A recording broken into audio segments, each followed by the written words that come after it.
Oke, ohayo gozaimasu. Selamat pagi. Selamat Selamat datang pagi. di acara webinar ke-9 Hiroshima University Alumni Association Indonesia atau yang sering disebut sebagai HUAI. Saya, Abe Iko, dengan senang hati akan memandu acara ini sebagai MC. Webinar kali ini mengusung tema yang menarik, level up bahasa Jepangmu melalui anime. Hari ini HUAI dengan bangga mengundang pelajar dari Seman 78. Selamat datang kepada guru-guru Seman 78. Ada Bu Nisa. Halo Bu Nisa. Bu Nisa alumni Hirodai yang mengajar di Seman 78. Kemudian ada Pak Ganang, belum belum ada. Pak Ganang dan Pak Emery. Pak Ganang itu pembina Pers 78 dan Pak Emery pembina Japanese Community di Seman 78. Untuk adik-adik Seman 78, selamat datang. Senang sekali bisa berjumpa di acara ini. Selamat datang juga untuk peserta lainnya. Semoga melalui webinar ini, minat kita untuk belajar bahasa Jepang semakin tumbuh dan suatu hari bisa melanjutkan studi di Hiroshima University, serta menjadi bagian dari komunitas alumni kita. Sebelum kita memulai, izinkan saya membacakan beberapa house rule yang perlu diperhatikan agar acara ini berjalan lancar. Pertama, mohon mematikan mikrofon selama webinar berlangsung untuk meminimalisir gangguan suara, kecuali jika dipersilahkan oleh panitia atau ada hal penting yang perlu disampaikan. Kedua, materi hanya akan dibagikan kepada peserta setelah mendapatkan persetujuan dari para pembicara. Ketiga, peserta diharapkan mengisi daftar hadir dengan mengklik tautan yang tersedia di fitur chat webinar. Keempat, kami menganjurkan peserta menggunakan virtual background untuk menciptakan suasana yang lebih seragam. Dan kelima, sesi tanya jawab akan dibuka setelah kedua pembicara selesai menyampaikan materi. Bisa ditulis di kolom chat atau menanyakan langsung dengan menekan fitur raise hand. Pada pagi yang istimewa ini, kita akan belajar dari dua pembicara luar biasa, yaitu Maria Gustini Sensei dari STBA Yapari Bandung dan Zulfikar Rahman Sensei dari Universitas Brawijaya. Webinar ini akan dipandu oleh moderator kita, Dewi Anggraini Sensei dari Universitas Indonesia. Sebelum webinar ini dimulai, mari kita dengarkan sambutan dari Ibu Novi Syaftika sebagai Sekretaris Hiroshima University Alumni Association Indonesia. Oke, silakan Kak Novi. Ya, terima kasih Eko. Selamat pagi. Assalamualaikum warahmatullahi wabarakatuh. Senang sekali bisa bertemu dengan teman-teman semua di sini, terutama narasumber. Ini ada Maria Sensei, Zulfikar Sensei. Terima kasih banyak sudah diskusi waktu itu sebelumnya. Terus punya ide seperti ini luar biasa, menarik sekali temanya. Juga menyiapkan materi mungkin ya untuk hari ini. Terima kasih banyak atas apa bersedia membantu. Terus juga tentu ke moderator kita ini Reni Sensei. Terima kasih. Ini dari Randy Sensei dari UI ya. Kalau Mas Zulfikar dari Unbrau. Kalau Maria Sensei dari STBA Yapari Bandung ya. Ini Sensei-sensei bahasa Jepang luar biasa ini semuanya tiga-tiganya nih. Ini webinarnya bisa bahasa Jepang aja nih sebenarnya. Ini terima kasih atas kesediaannya ya di tengah-tengah kesibukan untuk membantu webinar kita, dan saya juga ingin nyapa Maeda Sensei. Good morning Maeda Sensei, who is always consistent supporting Hiroshima University Alumni Association Indonesia. Maeda Sensei ini adalah Sensei dari Hiroshima University. Beliau ditugaskan untuk mendukung kegiatan internasional para alumni, termasuk alumni-alumni Hiroshima University di Indonesia.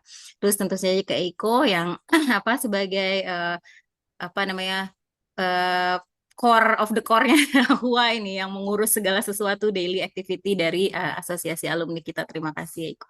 Oke, dan tentu saja terima kasih ke Bapak Ibu dari SMA Negeri 78, Bu Nisa. Terima kasih, selamat pagi sudah bergabung, dan juga mungkin Bapak Ibu guru yang lain, dan tentu saja adik-adik siswa dari SMA Negeri 78. Terima kasih. Kita sangat berharap kegiatan-kegiatan seperti ini bisa bermanfaat, dan kali ini topiknya mengenai bahasa Jepang gitu ya, bagian dari serangkaian webinar yang kita lakukan. yang harapannya bisa bermanfaat dan mungkin kalau untuk yang bahasa Jepang ini bisa mendorong juga teman-teman untuk sekolah di Hiroshima University pada waktunya nanti. Baik, ini saya sedikit mengenalkan dulu saya sendiri sebagai sekretaris di Hiroshima University Alumni Association Indonesia Chapter. Jadi atau biasa disebut HUAI gitu ya mudahnya. Nah, ini Persatuan Alumni Hiroshima University dari semua angkatan dan juga dengan beda-beda studi baik yang jangka pendek sampai yang S2, S3 begitu ya. Itu kita bergabung di bawah asosiasi ini dan ini mengenalkan sedikit Hiroshima University, mungkin sudah banyak yang tahu tapi saya kenalkan lagi sedikit. Jadi lokasinya Hiroshima University berada di Hiroshima Prefecture di Chugoku area dan ada beberapa kampus yaitu Higashi Senda Campus, Kasumi Campus, Higashi Hiroshima Campus dan beberapa research center yang juga cukup tersebar sebetulnya di Hiroshima Prefecture dan kampus yang lumayan cukup besar dan paling banyak fakultasnya adalah Higashi Hiroshima Campus di mana di situ ada paling banyak fakultas ada di situ termasuk engineering itu di mana saya dulu pernah sekolah di situ. Oke, terus ingin mengenalkan sedikit juga siapakah para alumni dari Hiroshima University ini. Jadi memang Hiroshima yang sekolah orang Indonesia yang sekolah di Hiroshima University sudah cukup lama ya dari tahun 70-an mungkin ya dari 80 tahun 80-an sampai sekarang itu sudah banyak dan yang terdata saat ini total lebih dari 800 orang dan asosiasi alumni ini sebetulnya sebelumnya sudah pernah ada perkumpulan-perkumpulan gitu ya di regional lalu kemudian diinisiasi untuk ada Persatuan Alumni se-Indonesia gitu yang diresmikan atau launchingnya di bulan Mei tahun 2023 dan 2022 maaf dan secara officialnya secara hukum kita berdiri tahun 2023. Jadi per tahun ini kita sudah 2 tahun gitu ya, sudah cukup ada beberapa kegiatan yang kita lakukan. Nah, kalau profil dari alumni ini memang paling banyak yang sekolah di Hiroshima University adalah ASN gitu ya, bekerja di instansi pemerintahan, tapi juga banyak juga yang memang dokter, kemudian para dosen, profesor di universitas, kemudian para periset, terus juga ada engineer, ada di perusahaan swasta juga ada juga yang punya usaha sendiri, membangun bisnis sendiri, ya, punya sebagai CEO, ada yang part-timer, freelancer, dan lain-lain. Kemudian bidangnya kita paling banyak salah satu yang paling banyak adalah di bidang pendidikan gitu ya, termasuk para sensei ini yang hadir hari ini. Kemudian ada juga yang di kimia, bioteknologi, engineering, urban study, social study, dan lain-lain sangat bervariasi ya. Baik, lalu ini kita ada lokasi sekretariat kita yaitu di Sumitmas 1 di Sudirman ya. Lokasinya di lantai 6. Nah, ini cukup strategis dan sebetulnya bisa untuk lokasi teman-teman kalau ingin berkumpul gitu ya. Dan mungkin selanjutnya, nah aktivitas kita sebetulnya apa namanya fleksibel begitu ya, bisa bisa di-create, bisa ada yang sifatnya memang reguler seperti webinar ini bisa dibilang sudah mulai reguler gitu. Tapi di luar itu juga kadang juga bisa ada event-event sederhana gitu ya, contoh seperti jalan pagi bareng gitu ya. Terus juga webinar juga pernah diadakan hibrid gitu ya, tidak hanya online tapi juga offline juga pernah dengan mengundang para tamu dari perusahaan maupun dari kampus gitu.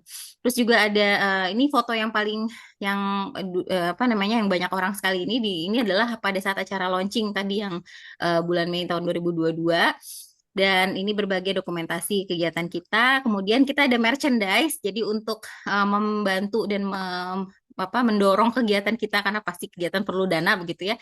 Jadi kita juga ada merchandise, jadi teman-teman kita sangat welcome untuk membantu kita untuk beli merchandise kita. Boleh kontak via Instagram atau via WA ke Eko. Ada berbagai macam gitu ya, stiker dan sebagainya sesuai stok saja. Mungkin sebenarnya ada desain baru juga ya yang juga bisa nanti kita post semuanya di Instagram. Jadi silahkan kalau mau membantu kegiatan Huai supaya terus bermanfaat, silahkan di order merchandise-nya. Oke, selanjutnya ini ada berbagai webinar yang sudah pernah kita lakukan. Jadi Gimana kita kabarnya? Dan Bunda? temanya beragam, ya bocor sedikit. Oke, temanya beragam, bisa tentang pendidikan, bisa juga tentang pernah waktu itu tentang IKN. gitu ya, tentang IKN, terus juga pernah tentang teknologi pangan, bahkan tentang kecantikan kita juga pernah bahas dan mengundang orang dari perusahaan produsen produk kecantikan gitu ya. Jadi memang bervariasi. Jadi kalau ada dari teman-teman yang punya ide, oh kayaknya perlu nih webinar ini, webinar itu, isu-isu yang menarik, silahkan kontak. Lalu kita ada serangkaian yang bisa dibilang saling terkait satu sama lain begitu ya. Dari mulai yang kita sebutnya sebagai study in Japan webinar gitu ya.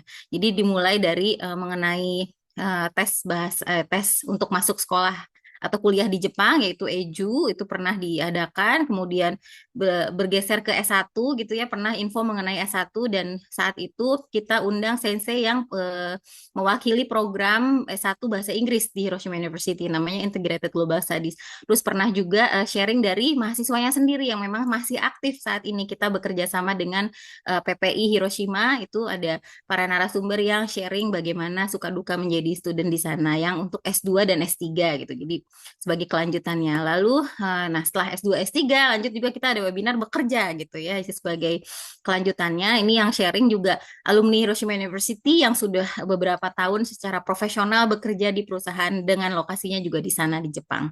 Kemudian selain promosi mengenai studi, memang kita tentu promosikan untuk studi di Hiroshima University, kita juga promosi untuk wisata Hiroshima gitu. Jadi memang Hiroshima mungkin dipandang bukan yang paling top of mind gitu ya pada saat berpikir untuk wisata ke Jepang, tapi di webinar ini kita menginformasikan berbagai tempat menarik di Hiroshima. Kita mengundang dari Hiroshima Tourism Association, Discover East Hiroshima dan Hiroshima International Center untuk berbagi mengenai wisata di Hiroshima. Dan ini eh, apa kegiatan webinar kita seperti saya info tadi bahwa bisa sangat beragam gitu ya. Jadi silahkan kalau teman-teman ada ide, kontak kita akan fasilitasi untuk mengadakan webinarnya. Oke, lanjut. Ini adalah salah satu yang terbaru kegiatan di akhir tahun lalu di November itu kita ada mendukung Hiroshima University. Jadi mereka datang ke Indonesia untuk mempromosikan Hiroshima University di sebuah pameran Study in Japan. Di situ juga kita hadir dan membantu mereka untuk ngobrol dengan para visitor gitu ya untuk mempromosikan studi di Hiroshima University. Nah, hari ini adalah webinar Level Up Bahasa Jepangmu melalui anime. Ini topiknya menarik sekali. Jadi belajar bahasa Jepang tidak hanya formal tapi juga lewat anime. Tapi kita akan dengar dari sensei-sensei bahasa Jepangnya langsung gitu ya, dipandu oleh sensei Reni juga nanti akan bagaimana serunya belajar bahasa Jepang melalui anime gitu ya, melalui adegan, dialog dan wawasan budayanya juga ada dari mengikuti anime. Oke, mungkin itu terakhir ini mengenai sosmed kami. Jadi silahkan di follow dan di selalu update mengenai kegiatan-kegiatan yang Huai. Kita ada di Facebook, YouTube, Instagram dan juga website. Untuk webinar yang seperti ini adalah direkam, jadi mudah-mudahan tidak ada yang keberatan ya. Nanti kalau setelah selesai rekamannya kita biasanya upload di YouTube. Jadi silahkan untuk teman-teman yang punya temannya yang mungkin tidak sempat ikut tapi ingin mendengarkan webinar hari ini, nanti silahkan di subscribe YouTube-nya, nanti akan diposting di situ. Mungkin begitu perkenalan dari Huai. Terima kasih banyak. Mohon dukungannya untuk Huai. Silahkan di follow sosmednya dan kalau ada ingin kolaborasi atau ingin support donasi atau beli merchandise silahkan kontak Eiko lewat DM IG atau WhatsApp. Ya, mungkin begitu. Terima kasih banyak. Assalamualaikum warahmatullahi wabarakatuh. Oke, terima kasih Kak Novi atas sambutannya. Sekarang kita akan masuk ke acara inti yaitu webinar kita Level Up Bahasa Jepangmu melalui anime. Moderator acara ini adalah Dewi Anggraini Sensei. Beliau adalah dosen dari program studi Jepang Fakultas Ilmu Budaya Universitas Indonesia. Beliau sendiri merupakan alumni dari Graduate School of Letters Hiroshima University angkatan 2016. Kepada Dewi Anggraini Sensei, saya persilahkan. Terima kasih Eko-sang, selamat pagi Maeda Sensei, selamat pagi Novi-sang, Pagi. Maria Sensei, Zulfikar Sensei, guru-guru dari SMA Negeri 78 dan kawan-kawan adik-adik ya, adik-adik pelajar SMA Negeri 78. Saya Dewi Anggreni, panggilan saya Reni sebenarnya, dari UI dan saya akan menjadi moderator dalam webinar Huai kali ini. Nah, mungkin saya ingatkan sekali lagi mengenai house rules-nya ya, bentar saja. Jadi nanti sesi tanya jawab sebenarnya akan dilakukan setelah sesi presentasi dari presenter kita sudah selesai. Akan tetapi apabila ada yang ingin mengajukan pertanyaan bisa lewat chat. Jadi nanti bisa dibacakan pertanyaan lewat chatnya. Bisa juga nanti akan dengan raise hand juga boleh gitu ya. Tetapi kalau misalnya udah ini nih takut lupa nih mau nanya sesuatu tapi takut lupa gitu ya, silakan dituliskan di chat nanti akan dibacakan. Kira-kira seperti itu. Baik, kali ini saya akan mempersilahkan dulu Zulfikar Sensei. Jadi giliran pertama adalah Zulfikar Sensei. Tapi izinkan saya membacakan sedikit ya CV-nya Zulfikar Sensei. Jadi Zulfikar Rahman Sensei ini menempuh pendidikan S2 dan S3 di Hiroshima University. Jurusannya itu adalah Comparative Japanese Cultural Studies ya dari Graduate School of Human Studies. Mungkin nanti boleh Zulfikar saya diceritain sedikit belajar apa sih sebenarnya ya di Comparative Japanese Cultural Studies itu gitu ya. Dan sekarang beliau menjadi dosen di program studi sastra Jepang Universitas Brawijaya. Silahkan Zulfikar Sensei waktu presentasi ya kira-kira 15-20 menit lah. Oke, minasan ohayo gozaimasu. Selamat pagi semuanya. Pagi, Hai, ohayou Oke, perkenalkan ya, nama saya Zulfikar Rahman. Biasanya saya dipanggil Zul, di kampus juga dipanggilnya sama Zul Sensei ya. Jadi saya itu lulusan S2 S3-nya di Hiroshima University di komparatif Japanese Studies ya. Jadi di sana itu saya belajarnya tentang linguistik juga ya. Saya belajar tentang bahasa Jepang. Kemudian saya juga belajar tentang budaya-budaya Jepang juga. Kalau saya secara keahlian saya itu di bidang linguistik ya, bahasa Jepang ya, di bahasanya itu sendiri. Oke, saya sebagai presenternya hari ini akan mengangkat tema yaitu belajar bahasa Jepang lewat anime. Memangnya bisa kayak gitu ya. Mungkin minasan pernah bertanya-tanya ya, sebenarnya belajar bahasa Jepang itu bisa nggak sih pakai anime? Jawabannya adalah bisa ya, dekimasu nih, bisa belajar pakai anime. Jadi minasan tidak hanya belajar lewat kelas di sekolah, tapi juga bisa melalui berbagai media di luar ya. Contohnya, salah satu contohnya hari ini adalah anime. Oke, karena minasan hari ini saya akan tanya banyak hal sebenarnya, jadi silakan balas lewat chat. Jadi di antara minasan, siapa yang punya cita-cita nonton anime tanpa subtitle? Oke, silakan tulis di chat. Siapa yang mau? Maaf, Sensei, minta tolong dibesar full screen. Full screen ya, Oke, oke. terima kasih. Oke. Hai, oke. Siapa yang punya cita-cita nonton anime tanpa subtitle? Oke, 1, 2. Hai, 3.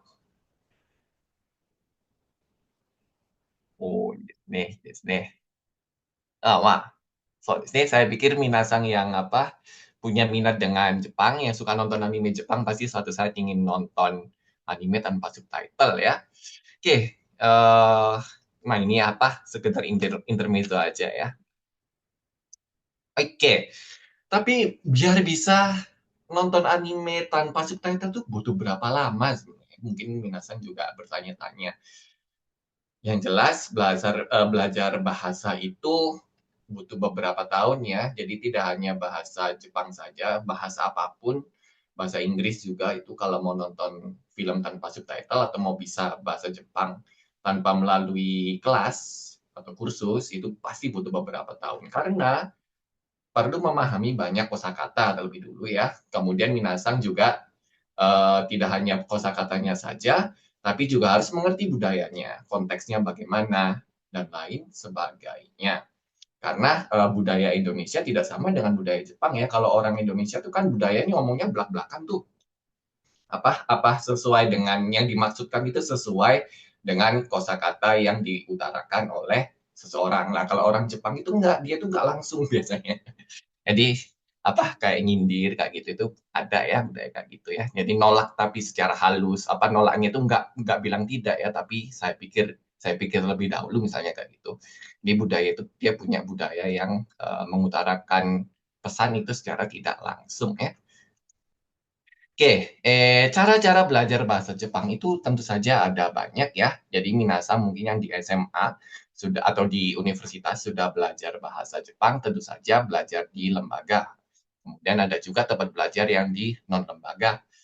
Kemudian melalui hobi ya, masalah satu tema yang kita angkat hari ini yaitu melalui hobi. Jadi melalui anime, melalui komik, manga, dan lain sebagainya. Oke, yang pertama, yang melalui lembaga, jadi misalnya Minasang kan SMA atau SMK mungkin ya. Jadi di beberapa SMA dan SMK memiliki mata pelajaran bahasa Jepang. Biasanya masih belajar bahasa Jepang yang dasar sekali ya. Jadi masih belajar katakana, hiragana, atau mungkin menyusun kalimat ya watashi wa nancara-nancara desu itu ya. Watashi wa kore-kore ga suki desu tuh kan. Jadi masih yang dasar. Jadi kalau misalnya Minasang sudah belajar di SMA atau di SMK, bisa lanjut ke universitas. Jadi seperti saya ya, saya itu S1-nya itu sastra Jepang. Oke, kalau di universitas itu sudah belajarnya itu lebih advance ya, lebih lanjut ya. Jadi kalau di tempat saya itu mata kuliahnya itu sampai mata mata kuliah N2 ya. Minasan tahu Nihongo no Ryakushikeng atau JLPT ya. Jadi JLPT-nya di Brawijaya itu sudah sampai N2. Kemudian tidak hanya tentang bahasa Jepang saja, kita di sini juga belajar linguistik, kita belajar sastra, dan juga kita belajar tentang budaya Jepang ya. Oke, seandainya Minasan tidak belajar di SMA atau di universitas, Minasan bisa melalui sekolah bahasa asing ya. Ini menurut saya di Jakarta pasti banyak ya sekolah bahasa asing. Di Malang juga ada beberapa, bisa melalui daring atau bisa melalui luring. Oke, sistem pembelajarannya tergantung dari sekolah masing-masing. Ini, baik. Oke, kalau yang non lembaga saya pikir privat ya. Jadi privat ini saya juga ngajar itu di universitas, saya ngajar di perusahaan, kemudian saya juga privat juga ya. Jadi kalau privat itu menurut saya bisa lebih fleksibel, bisa menyesuaikan dengan jam ya, atau bisa request biasanya ke senseinya mau request belajar apa. Oke, oke. Yang sekarang jadi tema itu kan melalui hobi. Jadi belajar bahasa Jepang bisa melalui hobi nonton anime karena anime menyediakan pembelajaran secara audio dan visual ya. Jadi karena secara audio visual seharusnya lebih mudah untuk dihafal ya, lebih mudah untuk masuk di otak.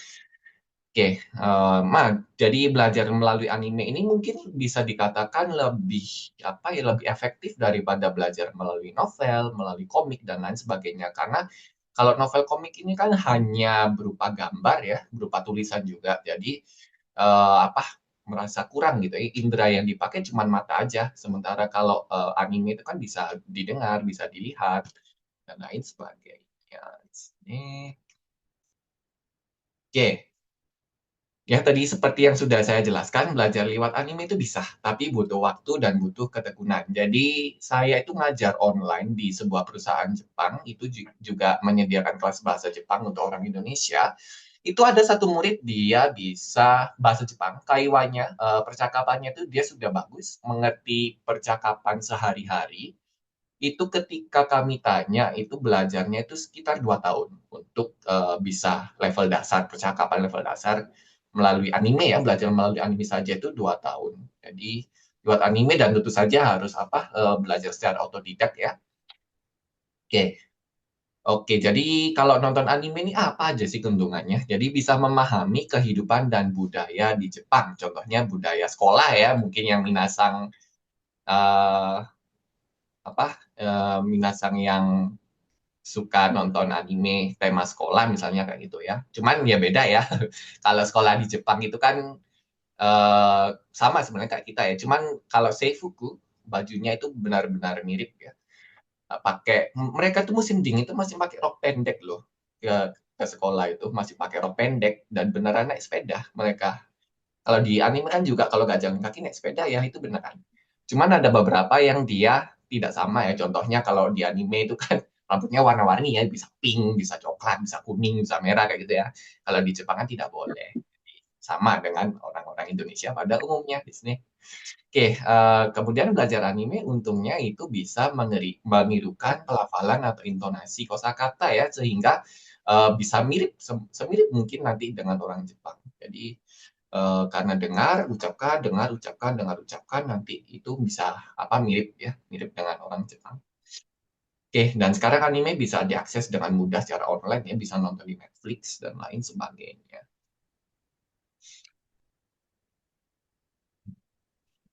Baik, ya, tapi hati-hati ya. Seperti yang saya jelaskan tadi, tidak semua yang ada di anime itu real ya.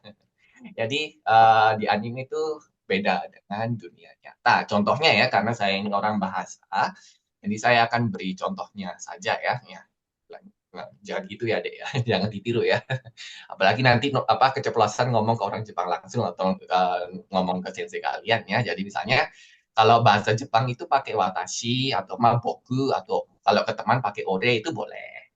Ya, orang Jepang itu dia nggak pakai anata, pakai kini, omae itu hampir nggak pernah ya. Mereka tuh nggak pernah nyebut orang nama orang dan nggak pernah nyebut pronoun pronomina ya. Anda, kamu itu nggak seperti orang Indonesia. Orang Indonesia itu kan sedikit kamu, sedikit pak ini, sedikit ini mbak ini kayak gitu ya. Nah kalau orang Jepang itu tidak.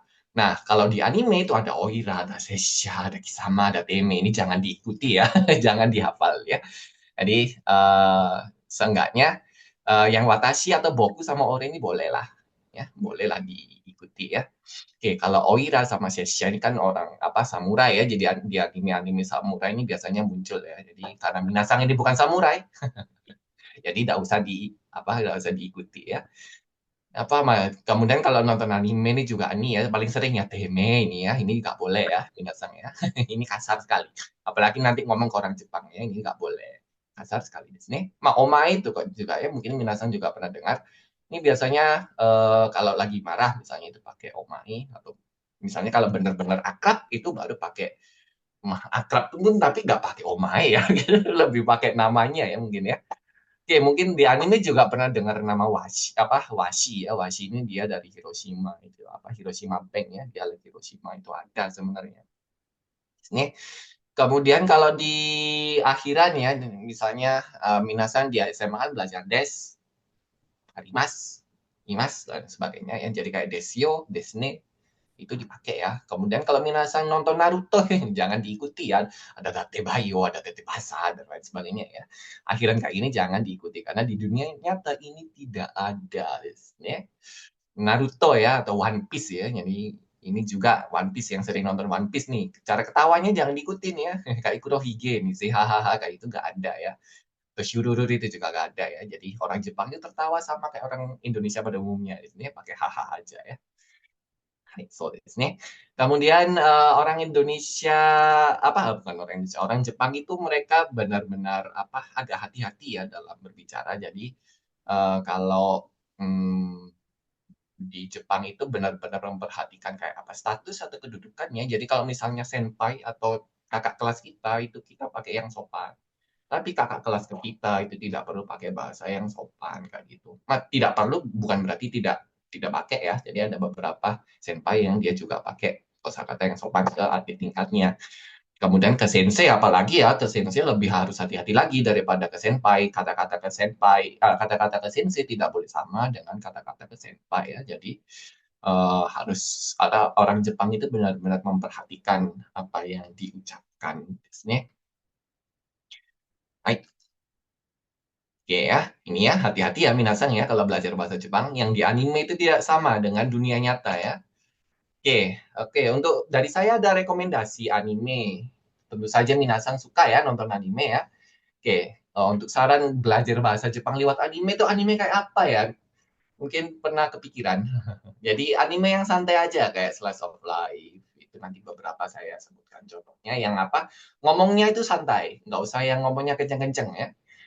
Kemudian jangan nonton anime yang terlalu politik atau terlalu science ya. Jadi misalnya Shingeki no Kyojin itu kan banyak ngobrol, udah gitu ngomongnya tuh kayak politik gitu kan ya. Kalau yang Shingeki no Kyojin sekarang udah selesai. Tapi kalau yang mungkin sekarang ada yang nonton Dr. Stone kayak gitu ya. Dr. Stone itu kan tentang science ya. Itu aduh saya aja kalau pakai subtitle pun masih bingung ini ngomong apa sih. Karena Dr. Stone itu kan dia benar-benar tentang sains ya. Jadi ada beberapa kosakata khusus yang dia cuman muncul di dunia sains saja. Di sini. Kemudian pilih anime yang sudah tahu ya ceritanya itu nanti diulang-ulang terus. Jadi nanti supaya bisa fokus ke bahasa dan bukan plotnya ya. Jadi Nonton animenya nggak cuma sekali, jadi bisa diulang-ulang terus nanti hafal. Dan juga tentu saja shadowing ya, ditirukan ya.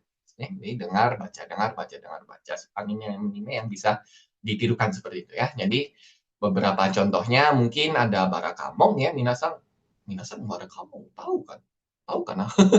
Ini Barakamon zaman saya masih kuliah ya, Mas. Berapa 12 tahun yang lalu mungkin ya. Aku kan nonton Dr. Stone ya, hati-hati ya nonton Dr. Stone. Itu juga apa sering bilang teme kan ya, sengkunya ya, itu juga jangan ditiru ya. Barakamon di sini. Barakamon ini bisa ada animenya, ada juga dramanya. Jadi ini cuman kalau Barakamon ini dia ada hogeng ya, ada dialeknya ya. Jadi Shinaru ini kan dia sering banget ngomongnya itu gak pakai bahasa Jepang standar, dia pakai bahasa Jepang lokal ya. Sementara kalau senseinya ini kan dia pakai orang Tokyo, karena dia orang Tokyo dia pakai bahasa Jepang yang standar. Atau mungkin ini Sosono Frieren ya, anime paling hits tahun lalu. Ini saya suka banget. Ini ya ceritanya, cantik ya kalau saya bilangnya ini anime yang cantik. Jadi apa Frieren ini ngomongnya juga orangnya kalem, orangnya apa ngomongnya nggak kenceng-kenceng. Feren sama Starknya juga ngomongnya kan nggak kenceng ya. Jadi ini mudah untuk didengar kosakatanya. Atau mungkin yang lebih mungkin mirip dengan Minasan ya, yang sekolah. Ini Real Life, ini juga bagus ya. Jadi Real Life ini dia ada beberapa yang dia pakai dialek, biasanya pakai dialek Osaka ya, yang kebanyakan di anime itu. Kemudian karena dia ini latarnya sekolah, jadi kosakatanya yang Minasan bisa pakai dalam kehidupan sehari-hari ya. Jadi ini menurut saya juga recommended banget. Atau ini Violet Evergarden, ini juga kesukaan saya ya. Ini animenya cantik, santai, tentang percintaan juga sebenarnya, tapi nggak 100% tentang percintaan. Ini Minasang saya rekomendasikan juga ya, Evergarden ini bagus. Bahasa Jepangnya juga mudah untuk dimengerti. Kemudian kalau yang baru season kemarin ada Dandadan ya, ini juga animenya tentang sekolah. Cuman ini kan yang ceweknya ini kan juga dia agak tomboy ya, jadi omongannya juga agak keras. Cuman ya jangan ditiru. Beberapa aja yang dihafalkan, cuman jangan dipakai gitu aja ya.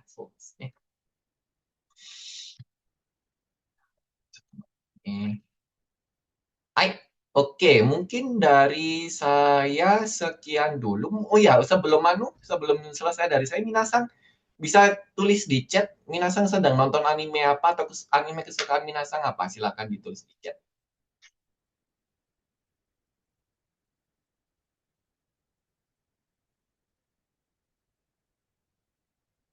Ada yang nonton Dr. Stone ya? Tonton anime One Piece ya. One Piece lagi, Slam Dunk. Black Clover や。坂本ですね。白箱コナンですね。はいはいはいはいはい。Jujutsu Kaisen juga bagus ya. Jujutsu Kaisen itu bisa buat belajar, cuman dia ngomongnya agak cepet ya Jujutsu Kaisen itu. Conan itu juga bagus, dia agak lama. Slam Dunk Sakamoto Days juga baru ya, saya baru nonton. Cuman karena temanya Yakuza juga ya. Yakuza juga jadi jangan ditentukan semuanya.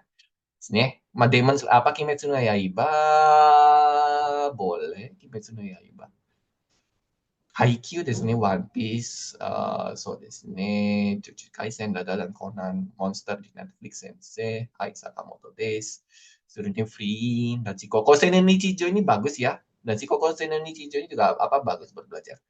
Cuman ya beberapa dan si Koko Seinen Nichijou itu benar-benar kayak pertemanan antar cowok ya. Jadi kalau dekat itu emang kayak gini omongannya.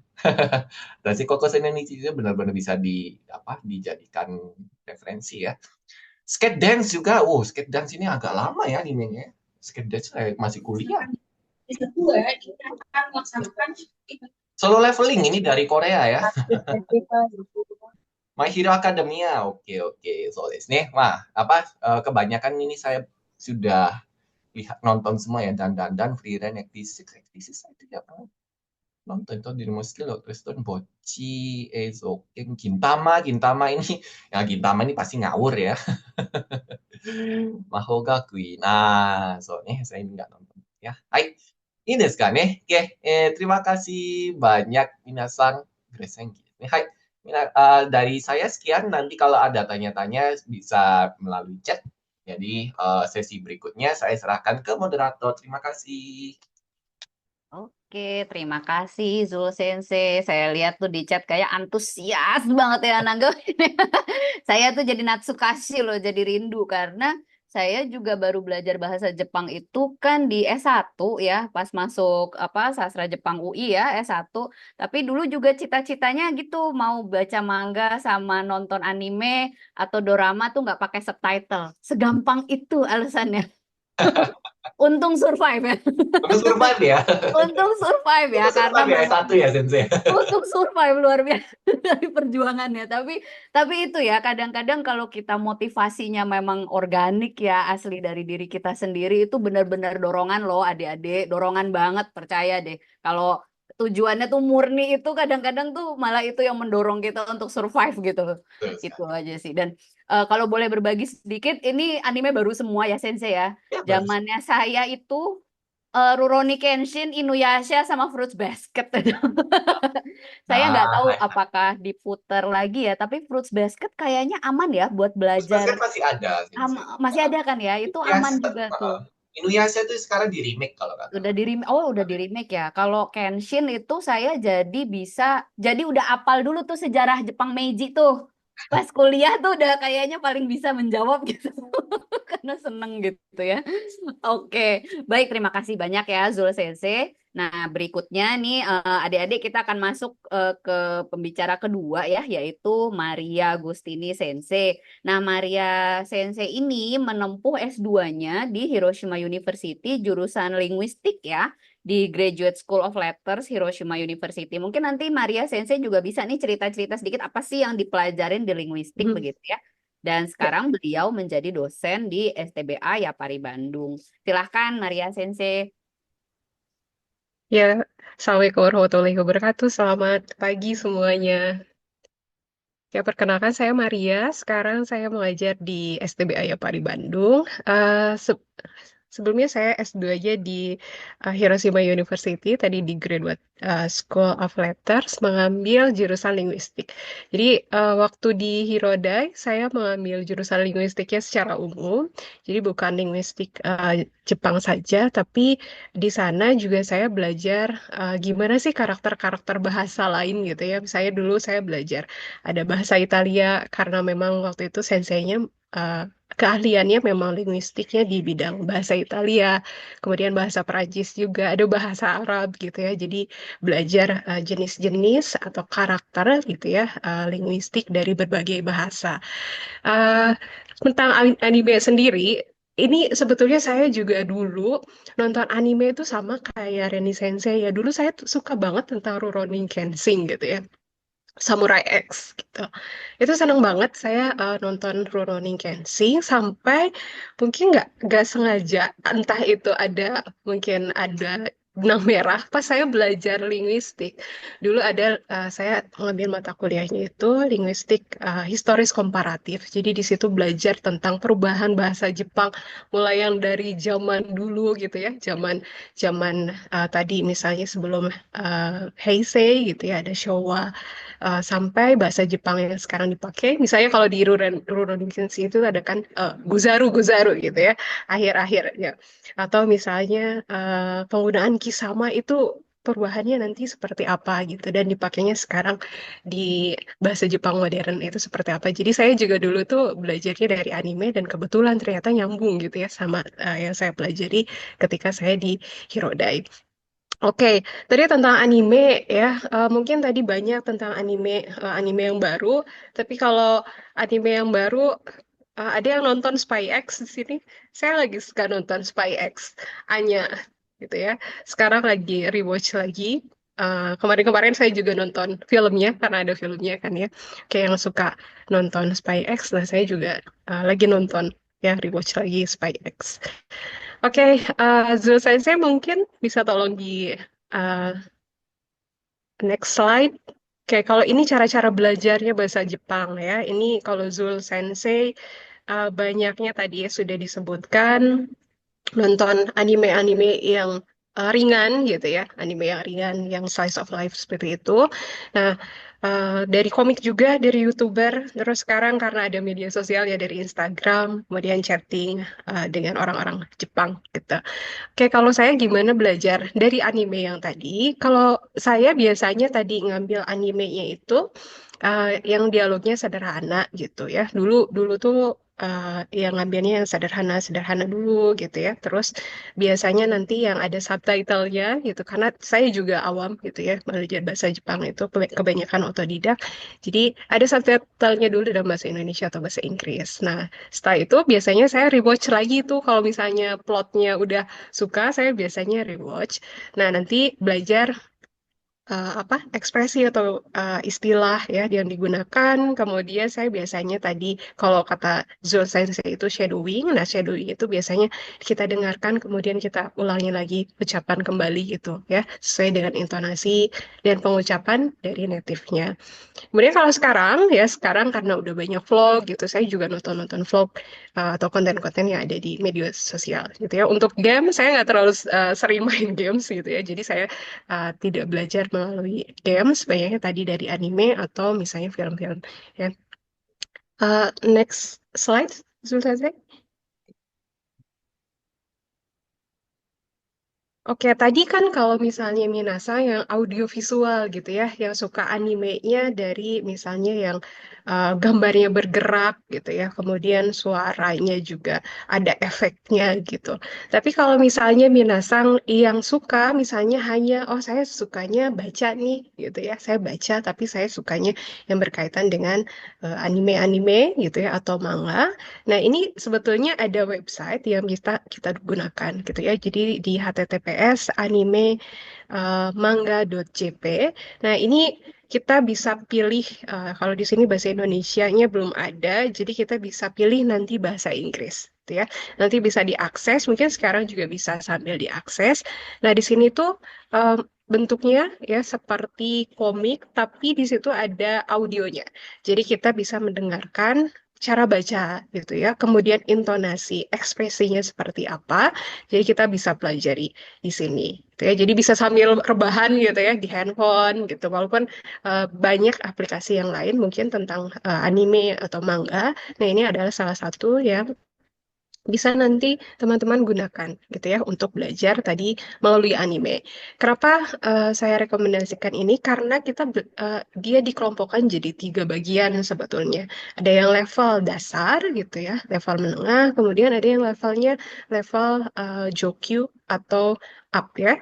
Nah, dari tadi yang level Sokyu, kalau misalnya di sini kan ada yang SMA, mungkin belajarnya pengen otodidak. Nah, kita bisa pilih level Sokyu-nya itu gitu ya, Sokyu. Kemudian nanti ada cara bacanya juga, jadi jangan khawatir. Oh, ini cara bacanya gimana nih gitu ya? Kanjinya nggak ngerti, tenang aja. Di sana ada romaji ya, ada romaji Latin atau katakana. Jadi kita nanti bisa pilih. Dan satu lagi yang menariknya karena di sini ada informasi penggunaan gitu ya. Jadi kita kalau mungkin nggak salah kaprah gitu ya dalam penggunaannya. Jadi nanti kita bisa lihat gitu ya cara penggunaan yang betul secara konteks budaya gitu ya atau tadi konteks grammarnya seperti apa itu ada penjelasannya. Oke, boleh ke next slide, Zo Sensei. Nah, misalnya kayak gini ya, ini nanti kalau misalnya diklik yang bahasa Inggrisnya, nanti akan muncul menu seperti ini. Jadi kita bisa belajar, misalnya kita sukanya atau ingin belajarnya tentang frase-frase yang digunakan di sekolah gitu ya. Kan kalau misalnya di anime yang tadi di awal, itu kadang campur ya, umum gitu. Tapi kalau kita misalnya fokusnya pengen ke satu aja tentang school expression by scene, nah, di sini kita bisa belajar juga, dengerin juga audionya gitu ya, dan nanti ada penjelasan tentang budayanya.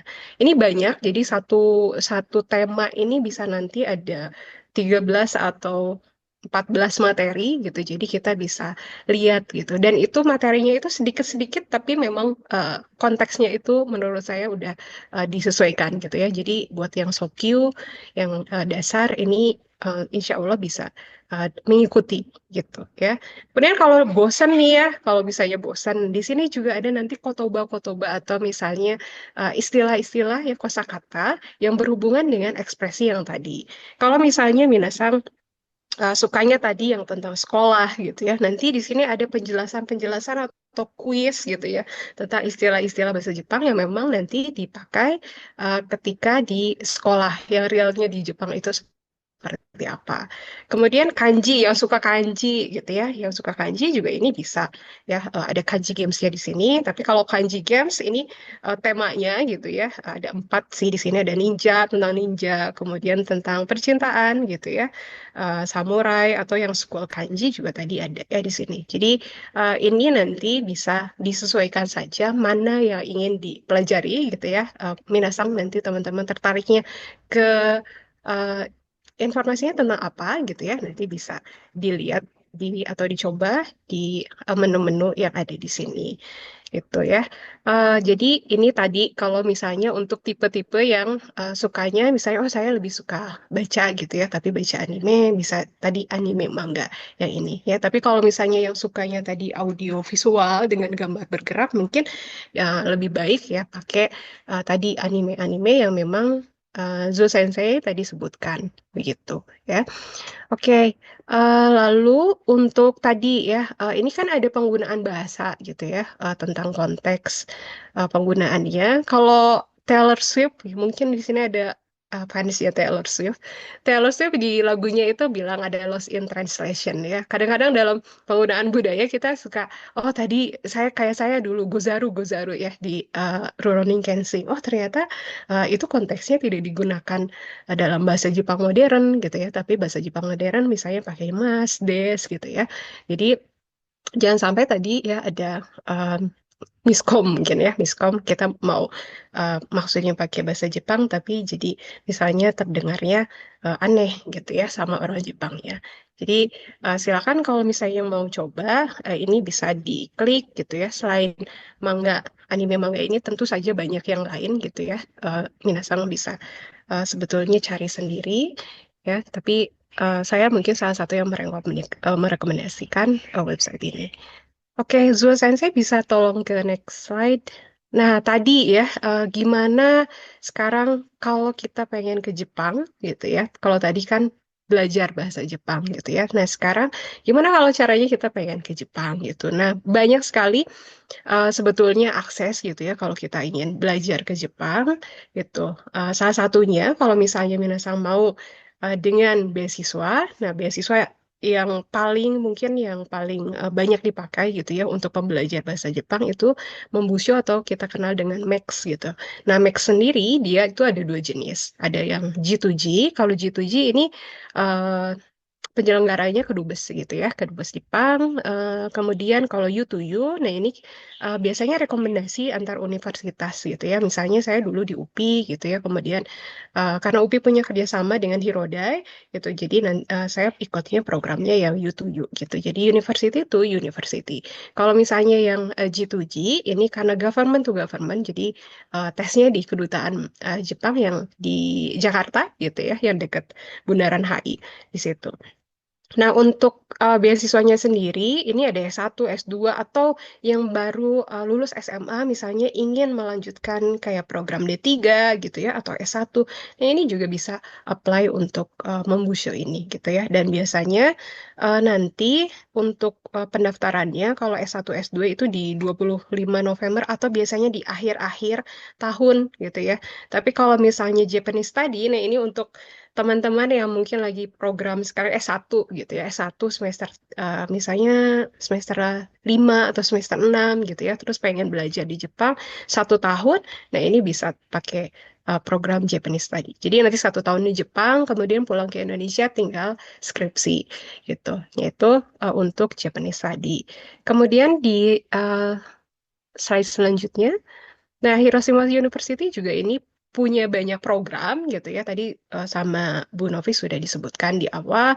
Tapi kalau misalnya ini saya dan Zo Sensei rangkum lagi gitu ya untuk S1 yang bahasa Jepang ya. Ini khususnya yang bahasa Jepang atau yang mempelajari tentang tadi Kejepangan. Ini ada programnya Morito Program. Nah, Morito Program ini biasanya nanti 3+1. Jadi tadi 3 tahun di Indonesia, kemudian 1 tahun di Hirodai gitu. Jadi nanti biasanya akan ada kerjasama gitu dari universitas di Indonesia dengan Hirodai, kemudian nanti mahasiswanya tadi yang program S1 bisa mengikuti Morito program ini. Kemudian untuk yang ingin misalnya belajar tentang sains atau engineering atau kedokteran, jangan khawatir kalau misalnya, oh bahasa Jepang saya nih masih kurang gitu ya, atau misalnya saya gimana nanti hidup bisa survive atau enggak. Nah itu nanti dari Hirodai sendiri ada kelas bahasa Jepang gitu ya untuk mahasiswa asing. Nanti bisa ikut gitu ya. Jadi nanti ada beberapa level, ada 5 level gitu ya yang bisa digunakan untuk kehidupan sehari-hari. Kemudian ada juga program yang ASEAN International Mobility for Student. Nah, ya ini sebetulnya bisa dicek ya di websitenya Hirodai, tapi ini rata-rata programnya tadi untuk S1 gitu ya. Nah, kalau yang nomor 3 ini biasanya nanti Minasang akan belajar tentang food technology gitu ya, atau yang berkaitan dengan pertanian juga gitu ya, bioteknologi juga. Tapi nanti ada bahasa Jepangnya gitu. Kemudian yang nomor 4, ini yang Hiroshima University Student Abroad gitu ya. Ini juga ada beberapa orang dulu kohai saya gitu ya yang belajar bahasa Jepang di Hirodai itu menggunakan program yang HUSA ini gitu ya. Dan ini eh, biasanya full cover ya untuk beasiswa kalau USA gitu ya. Jadi 1 tahun belajar di Hirodai, kemudian setelah itu pulang tinggal sidang aja gitu ya. Ini untuk program yang S1 kebanyakan gitu. Jadi ini kurang lebih tadi program-program berbahasa Jepang gitu ya, yang bisa minasang gitu ya, nanti teman-teman gitu apply kalau misalnya ke Hirodai. Dulu saya sama Zul Sensei itu belajar di gedung ini gitu ya, di Graduate School of Letters di sini. Jadi di sini juga biasanya banyak gitu ya mahasiswa-mahasiswa yang tadi statusnya masih S1 gitu, tapi belajar bahasa Jepang gitu ya 1 tahun di eh, Hirodai gitu ya. Atau di sini di Fakultas Education itu lebih banyak gitu ya. Di Fakultas Education, nah nanti eh, ini biasanya akan terkonsentrasi di sini gitu ya. Gitu. Jadi eh, silakan kalau misalnya ingin tahu lebih lanjut mengenai Hirodai itu bisa tadi di websitenya Hirodai ya. Kemudian yang selanjutnya, nah ini tadi kan saya menyebutkan lewat universitas gitu ya. Nah kalau misalnya minasang lewat sekolah bahasa kayak misalnya Nihongo Gakko gitu ya, yang programnya 1 tahun atau 1 tahun setengah itu juga bisa. Atau misalnya yang kerja, ini juga kalau yang kerja sekarang kan banyak ya, di Jepang lagi kekurangan tenaga kerja, ini bisa melalui LPK gitu. Ya. Oke, selanjutnya Sensei. Nah, kalau sekarang ini mungkin yang sekarang lagi ikut program S1 gitu ya, anak-anak mahasiswa S1 mungkin nggak asing gitu ya dengan program internship program ini. Jadi kalau internship program karena kita ada kurikulum merdeka kan ya. Oh iya, iya. Nah, ini ada program internship gitu atau kita belajar bekerja gitu ya sekitar 3 sampai 1 tahun gitu ya. Nah, kalau ini biasanya nanti tergantung dari universitas masing-masing ya programnya. Oke, bisa lanjut ke slide yang selanjutnya. Oke, di sini ada kuis gitu ya. Tadi kalau misalnya kan saya Zoe Sensei itu menyebutkan rekomendasi anime gitu ya untuk belajar bahasa Jepang. Nah, di sini ada kuis ya. Coba kalau kita misalnya lihat dari 3 pilihan ini ya, jadi uh, yang kecualinya ya, yang mana? Gitu ya, di sini ada rekomendasi anime untuk belajar bahasa Jepang kecuali gitu ya. Silakan bisa diketik gitu ya di kolom chat jawabannya apa, A, Real Life, Naruto, atau Dan. Oke, ini jawab tuh udah banyak ya. Oke, jawabannya Naruto. Oke, dan jawabannya Zul Sensei apa? Baik, tentu saja. Naruto ya jawabannya ya. Naruto. Oke, drum roll gitu ya. Oke, jawabannya Naruto. Jadi betul ya, tadi kamu merekomendasikan yang A dan C. Nah, ya Naruto ya bisa saja sih untuk dipelajari, cuma tadi ya ada beberapa um, bahasa Jepang yang itu tidak digunakan di real life kita seperti apa. Oke, mungkin cukup dari saya sampai sini. Nanti mungkin kalau misalnya ada yang mau tanya jawab, silahkan bisa langsung atau chat di chat box. Terima kasih semuanya. Dikembalikan lagi ke Reni Sensei. Oke, terima kasih Maria Sensei. Tadi saya juga jadi ingat gimana ya waktu itu saya cara belajar bahasa Jepangnya. Saya tuh tipenya kalau nonton sukanya malah dorama sih.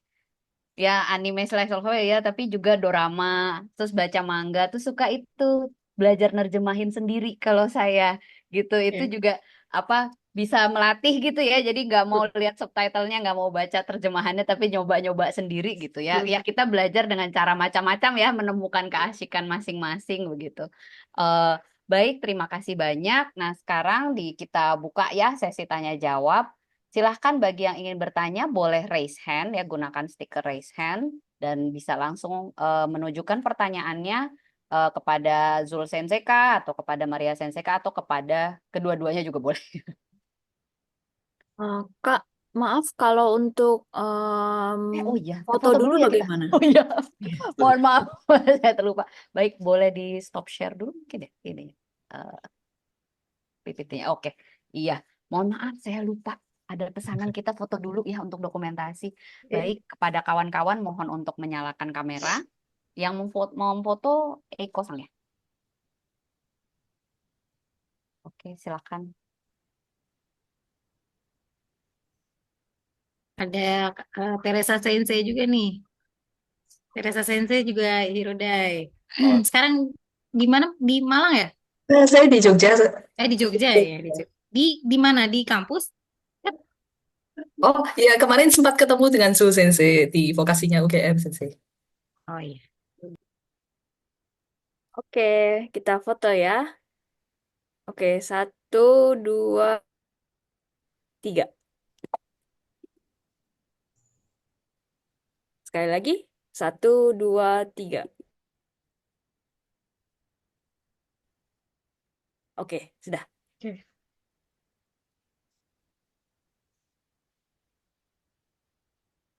Oke, Kak Reni, silakan. Ya, terima kasih Eko Sang. Oke, tadi intermezzo sebentar ya. Eh, baik, silakan. Sekali lagi saya sampaikan bahwa dibuka ya sesi tanya jawab, boleh dengan menggunakan stiker raise hand gitu ya.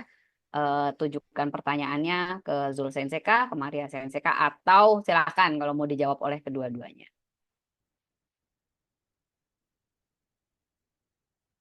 Mungkin masih malu-malu, aku aja yang nanya dulu kali ya. Jadi nanti nggak apa-apa kalau misalnya ada yang mau nanya langsung apa stiker raise hand aja nggak masalah. Ini mungkin masih malu-malu jadi aku Ada tanya. di chat sebenarnya Reni Sensei Butan. Cuman emang ketutup Ketutup ya. ketimpa sama Oh iya ya tapi ada yang benar-benar. ikut jawab juga di chat dari Oh yang Kak tadi Awaludin aplikasi soal ada. aplikasi ya. Ya. Itu dulu bisa kali. Oke. Tadi ada pertanyaan ada pertanyaan tentang sebenarnya aplikasi ada nggak sih rekomendasi aplikasi atau AI untuk belajar bahasa Jepang gitu, terutama untuk yang dasar ya berarti ya. Silakan Zul Sensei beli dulu. Saya juga tadi sudah baca komentarnya pakai Duolingo itu bisa. Hmm. Saya juga bagus, saya juga belajar Duolingo itu buat belajar bahasa Arab sama bahasa Korea juga. Cuman kadang-kadang apa Duolingo itu kosakatanya rada ngawur ya, yang apa nyusun kalimat itu kadang aneh, kalimatnya aneh. Atau mungkin kalau AI juga tadi ada yang bilang pakai pakai AI apa ya? Menurut saya ChatGPT itu juga sudah bagus karena dia generatif AI ya, jadi dia sudah mengikuti perkembangan kosakata ya. Ya, karena dia generatif AI, jadi dia juga belajar sebenarnya belajar terus AI-nya. Itu menurut saya juga sudah bisa dibuat chatting ya.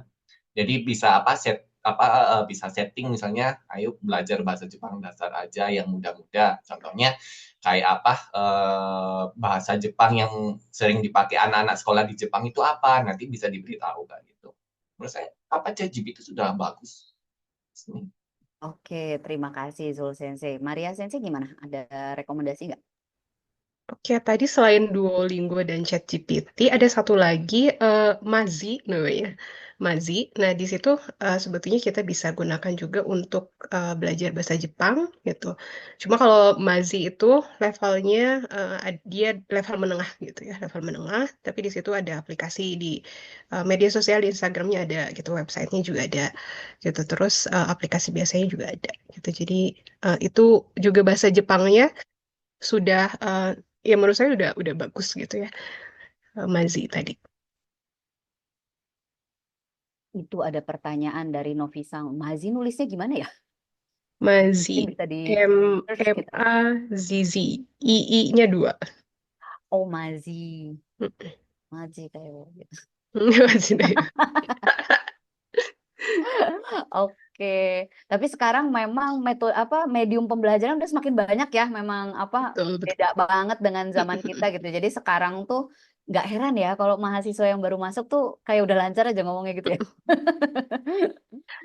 Oke, baik sambil masih menunggu pertanyaan, ini tadi saya ingin bertanya sebenarnya kira-kira tantangan belajar bahasa Jepang ya, apalagi yang dasar nih kan baru mulai. Oke lah kita suka anime, kita suka dorama, kita suka baca manga sebagainya gitu ya. Ada motivasi itu gitu untuk bisa belajar untuk bisa sampai menguasai gitu. Tapi sebenarnya menurut Sensei berdua nih tantangannya yang paling signifikan gitu ya kalau belajar bahasa Jepang yang dasar itu bagaimana sih? Coba deh dari Maria Sensei dulu kali ya. Tantangannya, kalau saya pribadi, tantangannya itu em, mencari lingkungan yang suportif gitu ya untuk supaya kita tetap motivasinya tinggi. Kadang kalau misalnya belajar sendiri terus ada level dasar, terus misalnya nemu kosakata yang susah gitu.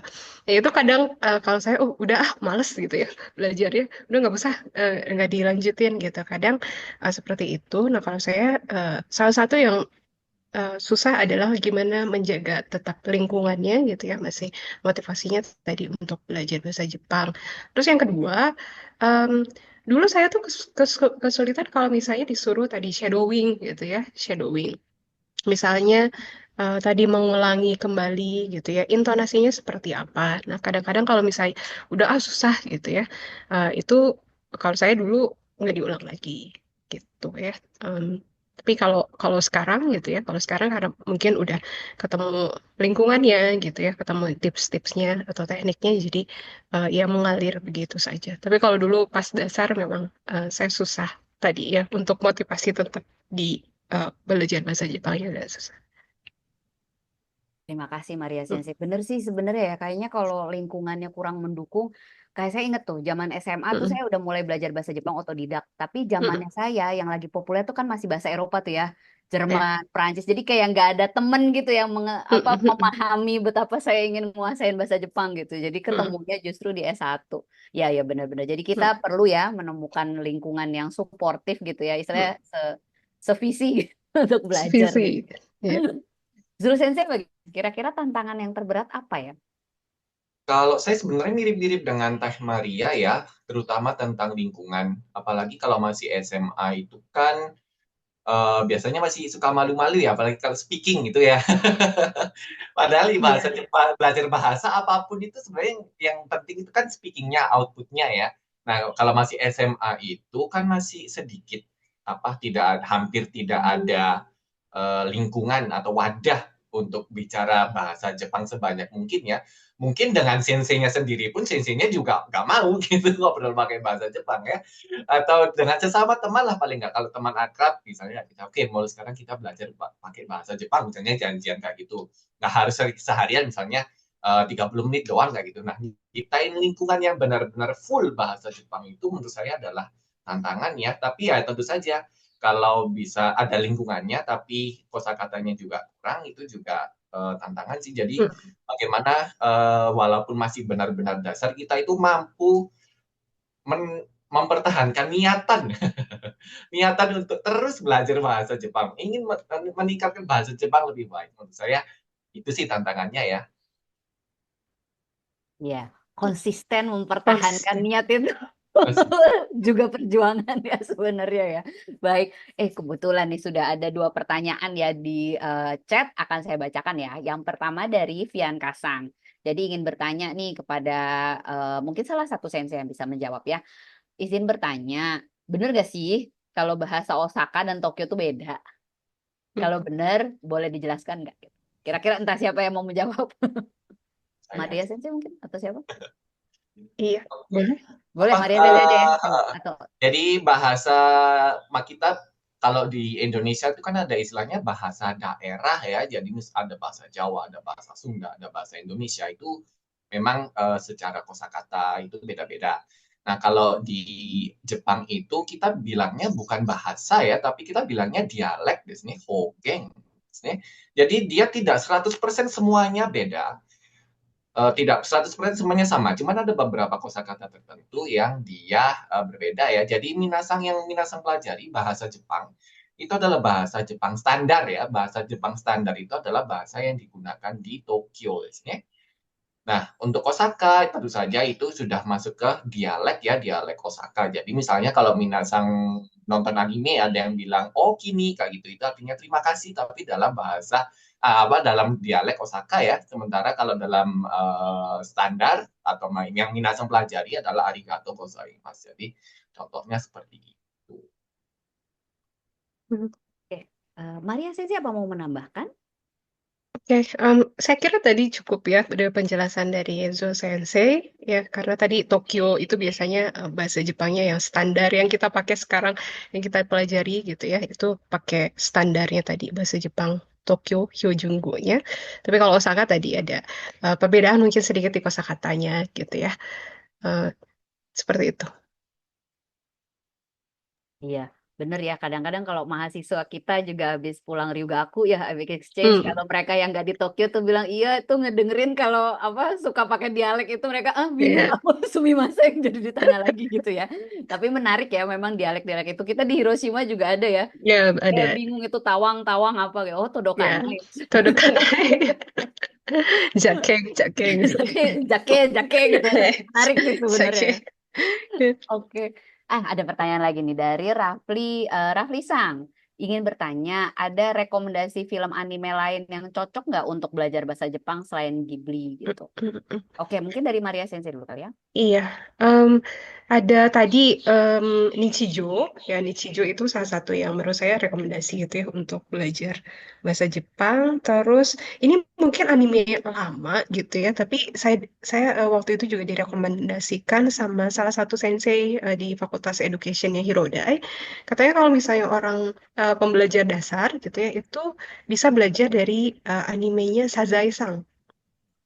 Ya, iya, Sazae-san gitu. Memang ceritanya itu kan anime lama banget gitu ya, tapi ternyata si bahasa Jepang dan konteks budayanya itu cocok dipelajari gitu ya untuk pembelajar yang tadi Sokyu gitu. Jadi istilahnya tuh yang mudah dipelajari gitu ya si tadi Sazae Sang itu banyak di YouTube kok ada beberapa episodenya banyak ya.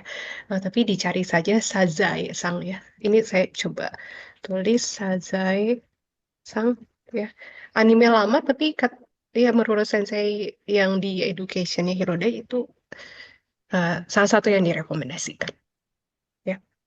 Oke, terima kasih Maria Sensei. Kaget juga ya. Kita sih nonton Sazae Sang ya. Iya, Anime 70-an apa 70-an itu kan. 70-an tapi 70. ternyata Tapi masih ternyata mm-mm, masih ya. direkomendasikan. Ya, mungkin karena itu tentang guyup ya keluarga, gimana sih Mm-mm. sistem keluarga Jepang gitu ya. Nah, Iya. Zul Sensei gimana? Ada rekomendasi nggak? Kalau rekomendasi selain Ghibli ya mungkin sama dengan Maria Sensei ya anime-anime agak lama itu menurut Mm-mm. saya dia juga apa ya menunjukkan budaya atau kehidupan orang Jepang pada waktu itu ya kayak Doraemon yang tahun yang lama atau Chibi Maruko-chan itu memang menceritakan kehidupan orang Jepang Ya, pada orang waktu Jepang. ya, keadaan Jepang waktu itu. Jadi kalau anime yang agak lama ya, mungkin ya kayak Doraemon, kemudian Chibi Maruko-chan, dan lain sebagainya, saya juga rekomendasi untuk belajar ya. Kalau yang anime sekarang itu kan pergi ke isekai ya, atau dikit-dikit ke isekai ya. Iya, Lari dari kenyataan. dari Lari kenyataan. dari kenyataannya, ditabrak truk jadi vending mesin, Iya. yang kayak gitu kan ya, yang Iya, mana bisa benar-benar. pakai dibuat Aduh. belajar. Kalau yang untuk selain bahasa Jepang untuk budaya-budaya atau kehidupan orang Jepang itu bisa pakai anime yang agak lama ya. Ya, setahu saya Chibi Maruko-chan tuh juga akhirnya kayak ada kan lagunya dia tuh catchy banget ya kan kalau nggak salah saya nemuin tuh apa lagunya si Chibi Maruko-chan ya nyanyi juga dia tapi buat belajar ini Songkeigo Kenjogo Sambil gitu-gitu ya jadi Iya. kawan-kawan mungkin ada yang tahu apa mungkin belum tahu jadi kalau bahasa Jepang itu sebenarnya bertingkat ya jadi ada kalau kita pakai misalnya ke senpai ke sensei ke atasan itu bahasa yang sopan nanti ada bahasa yang kesannya kita yang ya merendahkan diri lah istilahnya itu menarik tuh dari yang Chibi Maruko-chan gitu. Oke, jadi itu ya rekomendasinya. Jadi kawan-kawan boleh deh lihat-lihat anime-anime lama begitu ya. Ternyata itu bermanfaat banget untuk pembelajaran. Nah, pertanyaan berikutnya ada yang mau nanya nih dari Muhammad Nur Afri Sang. Mau tanya, untuk jadi voice aktor anime dalam bahasa Jepang, apakah khusus orang Jepang aja atau boleh orang asing? Oh, pertanyaannya menarik ya, voice actor. Zul Sensei coba deh, kira-kira tahu nggak? Hai, untuk dunia seiyu ini saya tidak mengikuti ya sebenarnya. Tapi saya pikir bisa untuk apa? Untuk orang asing menjadi seiyu apa? Kalau ya tidak harus. Ini benar seiyu bahasa Jepang ya, bukan seiyu bahasa Indonesia ya. Kayaknya kalau di pertanyaannya begitu, Sensei. Kalau Heeh, seiyu bahasa Jepang mungkin betul. dari perusahaan Jepangnya pasti lebih mementingkan orang Jepangnya ya. Tapi kalau misalnya di karakter animenya itu jadi orang asing kayak jadi bule kayak gitu ya. Jadi Mungkin juga gaijing ya. mereka requestnya juga ya. Tahu-tahu atau minasan apa ada yang orang Sunda, animenya kebetulan butuh orang Sunda nih, bisa jadi orang Sunda. Tapi beberapa waktu lalu ada ya apa di acara festival Jepang itu Mm-mm. videonya nggak viral ya. Jadi dia itu suaranya mirip banget sama apa yang anime apa yang karakter yang keluar di anime itu sebenarnya bisa kalau kalau mau ke Jepang itu bisa ada kemampuannya. Cuman apa Jepangnya ada nggak dia perusahaan Jepangnya mau membuka untuk orang asingnya apa enggak? Kalau bisa menurut saya bisa. Cuman Boleh kesempatan propose besar kali ya. ya. Ya, Dipromo pakai Propose. proposal ya, nggak cuma kirim CV. Proposal ya. gitu. Gitu. Maria Sensi mau menambahkan, siapa tahu tahu Iya. infonya. Tadi kalau misalnya voice actor yang bahasa Jepang mungkin tadi ya seperti yang disampaikan Zul Sensei. Eh, Cuma kalau misalnya seiyu untuk yang di Indonesia itu memang ada grupnya gitu ya. Kebetulan waktu 2023 itu saya juga pernah ada workshop gitu. Jadi dulu yang seiyunya One Piece yang dari Netflix gitu. Jadi ada voice talent class gitu. Nah, di situ ada komunitasnya gitu. Itu ada Instagramnya juga. Jadi bisa dicari ya Voice Talent Class. Nah, itu tuh jadi mereka yang tadi seiyu-seiyunya untuk One Piece. Tapi memang itu versinya yang bahasa Indonesia gitu. Ya, seperti itu. Jadi komunitasnya ada seperti di Unpad, di Unpad itu kok ada juga ya mereka komunitas yang untuk mahasiswa gitu di UKM-nya untuk tadi seiyu-seiyu gitu. Oh, Seperti jadi itu. sebenarnya ada ya, tapi untuk yang Ya, bahasa Indonesia ya, untuk kalau yang yang di bahasa sini ya. Indonesia yang di sini. Ya mungkin belajar tiru-tiru suaranya jadi mirip gitu. Mm, ya. Oke, ini ada pertanyaan dari Novi Sang sebenarnya. Ada nggak sih komunitas anime, komunitas penggemar anime kali ya, yang fokus untuk belajar bahasa Jepang? Maria Sensi kira-kira tahu nggak? Komunitas anime. Kalau itu saya kurang tahu ya, tapi eh, kalau komunitas yang untuk polyglot itu setahu saya ada gitu ya. Jadi nanti polyglotnya kan mereka banyak gitu ya. Nah, nanti ada yang bahasa Jepangnya gitu. Nah, itu ada polyglot Indonesia. Tapi kalau yang khusus tadi anime, nah saya juga kurang tahu ya, Reni Sensei. Mungkin Zul Sensei tahu Sepertinya sama komunitas. ya, karena Mm-mm. kebanyakan komunitas anime itu bukan untuk belajar belajar bahasa Jepang ya, tapi Iya, untuk apa menyalurkan hobi kan biasanya. hobi biasanya. Komunitas belajar bahasa Jepang mungkin ya. Mm-mm. Mungkin ya, kayak kita kata kuncinya jadi itu kali ya, komunitas Iya. belajar bahasa Jepang mungkin seperti itu. Kalau komunitas belajar belajar bahasa Jepang sih menurut saya di kampus-kampus ada mungkin ya seangkatan. Mm-mm. Iya, mungkin himpunan mahasiswa ya Himpunan.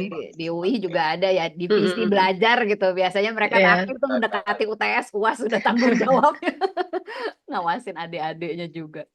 Oke, pertanyaan berikutnya dari Diki Sang nih. Jadi saya menonton anime tanpa subtitle bisa paham, tapi nggak bisa bacanya gitu. Oh, jadi agak kesulitan untuk membaca hurufnya kali ya. Mungkin aksaranya. Adakah saran atau tips dalam memulai belajar? Saya belajar otodidak, kurang paham dan mudah lupa dalam cara penulisan dan cara baca. Nah, ini kayaknya cukup common ya di antara mahasiswa-mahasiswa kita juga yang baru masuk nih. Jadi audionya yang mereka cepet ya, tapi bacanya itu Mm-mm. ya kayaknya tantangannya aksaranya Jepang kan banyak. Nah, mungkin ada saran-saran nggak dari Zul Sensei dulu kali ya? Kalau saran nyamannya nulis ya, ya satu-satunya cara ya cuma nulis ya. Jadi ya, Ya, cuma nulis aja ya. Jadi sebenarnya saya juga kanji itu bisa baca, tapi karena saya sudah jarang nulis ya, saya tuh lupa. Sudah apa Mm-mm. saya nulis kanji itu lupa. Jujur ya. Jujur saya baca bisa tapi nulis lupa.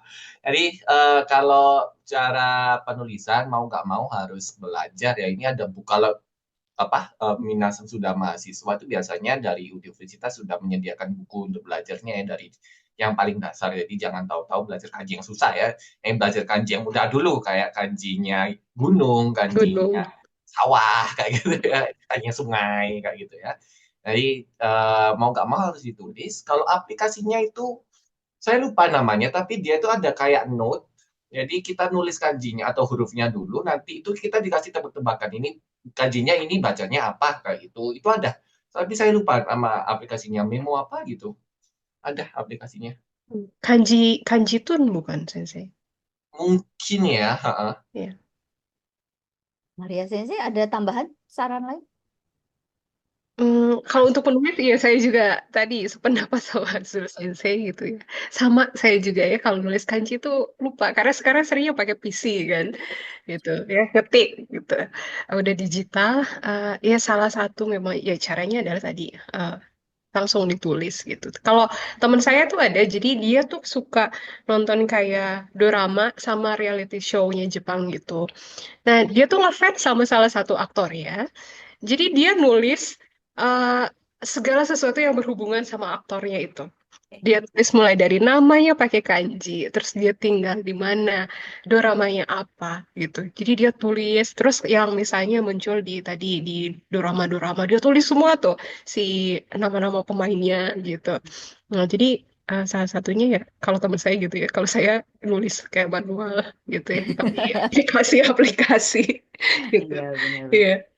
Tapi memang mungkin ya, kita juga karena sekarang sudah banyak aplikasi, malah cepat lupanya nggak sih kalau aku Mm-mm. gitu. Iya. Jadi mungkin kawan-kawan nih kalau mau coba cara jadul sedikit ala sensei-senseinya, Iya. mungkin malah bisa untuk mulai belajar nulis sendiri gitu. Jadi mungkin yang seneng kaligrafi ya dibagus-bagusin Heeh. gitu. Nah kalau dulu saya nggak tahu apakah Zul Sensei dan Maria Sensei masih pakai kanji Nelson itu loh, yang diterjemahkan sama Prof. Chandra almarhum, yang Hmm. kanji. Jadi ini saya tuliskan di chat. Jadi dulu kalau saya itu ada kamus kanji, oh tebelnya udah kayak bantal gitu ya. Bantal.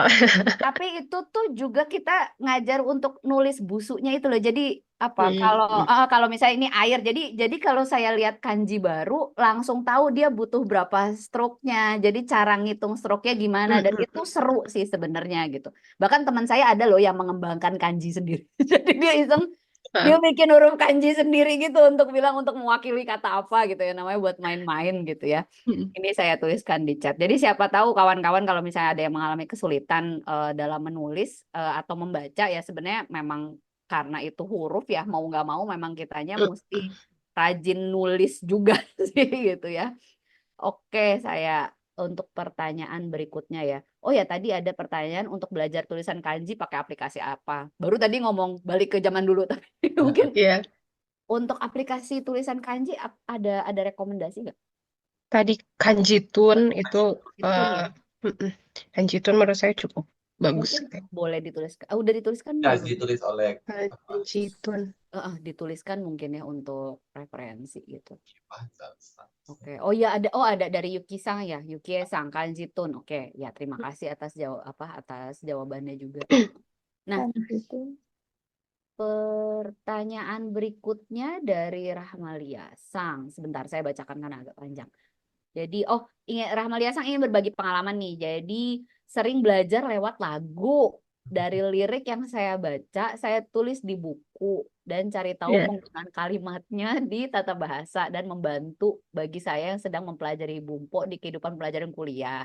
Begitu dengan cari, oh iya karena di kuliah kita udah lebih ini ya. Ada penerjemahan. Ya, ada penerjemahan. Ada penerjemahan dan lebih berat ya. Saya juga menulis penggunaan kanji dalam list Mitsuketa Kotoba untuk bumpo kalau ada kalimat dengan tata bahasa yang masih berhubungan materi di buku Minano Nihongo. Oh, sama pakainya Minano Nihongo juga itu buku sejuta umat ya. Iya.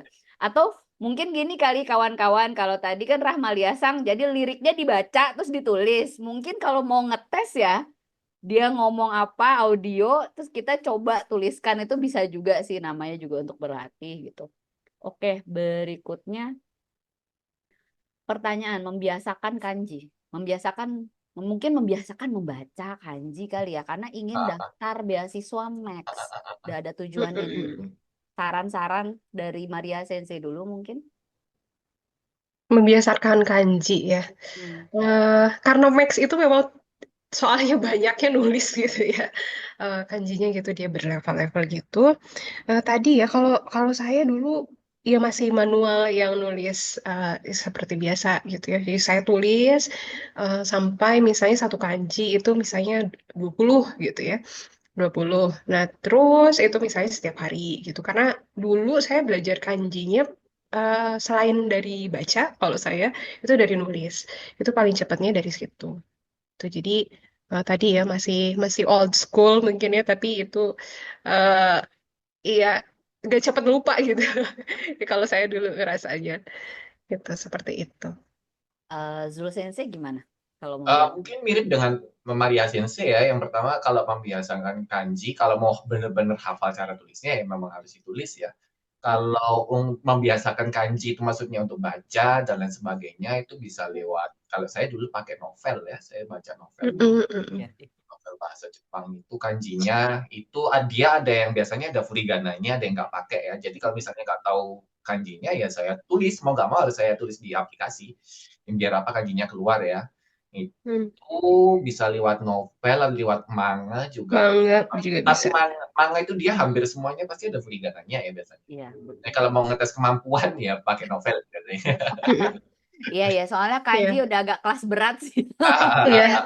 Kanji itu udah kelas berat. Saya juga kayaknya gaya saya mirip juga sih dengan Zul Sensei. Jadi memang saya juga senangnya baca novel gitu kan. Jadi udah mau level up ya dulu saya pikir udah habis manga kita ke novel. Tapi kan males ya dikit-dikit buka kamus ya nggak sih? Ya, betul sekali. Mm-mm. Jadi pokoknya dibaca aja. Tapi kalau yang huruf kanjinya muncul sering tuh kan bikin penasaran tuh. Iya Jadi saya penasaran. catat gitu ya. Atau mungkin bikin flashcard kali nggak tahu. Maria Ya, Sensei sama Zul Sensei pernah nggak pas zaman bikin flashcard gitu? Pernah, pernah.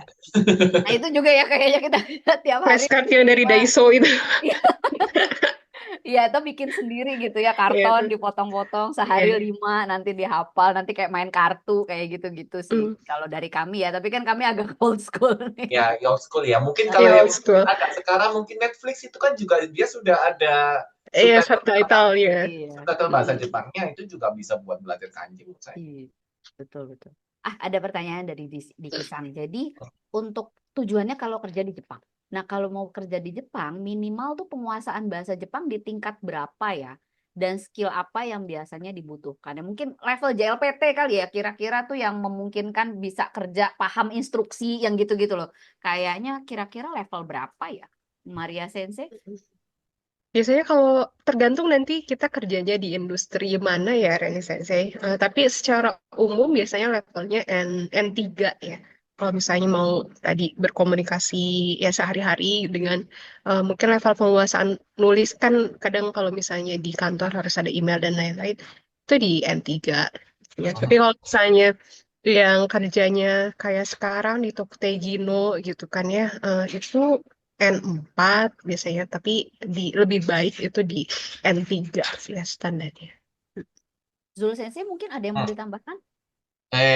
Ya seperti kata Maria Sensei ya. Jadi ini tergantung lingkungan kerjanya sih, Iya. tergantung perusahaannya ya.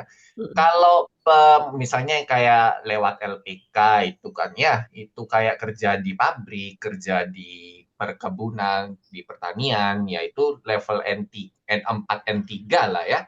Karena N3 itu kan standar untuk kehidupan sehari-hari, bisa berkomunikasi di kehidupan sehari-hari itu kan pakai N3. Tapi kalau sudah mau misalnya kerja kayak di perusahaan Jepang ya, benar-benar lingkungan Jepang ya, itu Mm-mm. paling rendah itu N2 dan kebanyakan pasti mintanya N1. N1.